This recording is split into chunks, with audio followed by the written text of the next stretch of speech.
Zarf aka, Bo'ladi. shu ahamiyat berolmay oxirgi payt bo'lishga ishni yaxshi ko'rayotgansiz a?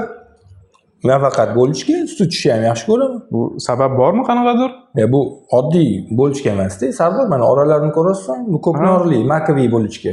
Kichkinaligimizda bo'lardi, ham nostalgiya bu, ham sababi bor-da. Misol uchun, sababichi bilasam nimada? Mana shu menda qiziqib ko'rdim-da. Qiziqishim natijasi shunaqa bo'ldiki, mana shu makka ko'knorini ichidagi kalsiy, kaliy, magniy saqlashi chempion ekan вообще. Bizga aytishardi, kalsiy eng ko'p sut mahsulotlarida. Sutdami? Sutni ichishim mumkin, lekin sutda ko'p ekanda bizga aldab kelishgan ekan. Men qiziqib ko'rdim-da, sutdachi 100 grammida 125 milligram bo'lar ekan. Kalsiy miqdori. Lekin mamunda makka ichida u chempion ekan. Kalsiysi 1,5 milligram ekan, ya'ni 1,5 gram to'g'ri kelar ekan. Bundan keyingi pastroq o'rinda o'zidan non ustiga sepiladigan kunjut bor-ku, 1350 ekan. Xullas, menimcha marketingiy xod bo'lsa kerak-da, sut ketish kerak-ku, sotilish kerak.